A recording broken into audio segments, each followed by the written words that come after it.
കണ്ടില്ല ദിനേശേട്ടാ, ഒന്നും ഓള് കഴിച്ചിട്ടില്ല. ഞാൻ എന്തിനാ രാവിലെ എണീച്ചിട്ട് ഇത് ഉണ്ടാക്കുന്നത്? 5 മണിക്ക് എണീച്ചിട്ട് ഇതെല്ലാം ഉണ്ടാക്കിയിട്ട് നിനക്ക് തരുന്നത്. എന്നിട്ടോ ഒന്നും ഓള് തിന്നാണ്ട് അതേപോലെ കൊണ്ടുവരും. ഇനി മുതൽ നിനക്ക് സ്കൂളിലേക്ക് ഫുഡില്ല, ഇനി നീ കൊണ്ടുപോണ്ട. ഞാൻ എന്തിനാ ഈ രാവിലെ 5 മണിക്ക് എണീച്ചിട്ട് ഉണ്ടാക്കി തരുന്നത്? ഇതേപോലെ തിരിച്ചു കൊണ്ടുവരാനാ?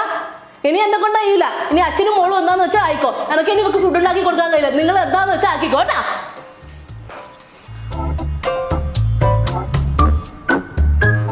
എന്നാന്ന് മോളെ കരയണ്ട. എന്തിനാ കരയുന്നത്? പൊന്നെ കരയണ്ട. അയ്യോ ഇവളെന്തിനാ കരയുന്നത്? ഓക്ക് വേണ്ടാത്തതുകൊണ്ടല്ലേ കഴിക്കാത്തെ. വേണ്ടാണ്ട് കഴിച്ചോണ്ട് ഛർദിക്കും. നിങ്ങൾ സ്കൂളിൽ പോയിട്ട് ഛർദിക്ക് വരുവാ? ഇങ്ങനെ കുട്ടികളോട് കാടുമാരെ പോലെ പോലെ സംസാരിക്കുക കേട്ടോ ദിനേശേട്ടാ. എന്റെ മോള് പോട്ട് മോള് പോട്ട്. ഞാൻ ചെയ്തിട്ടില്ല. കരയണ്ട.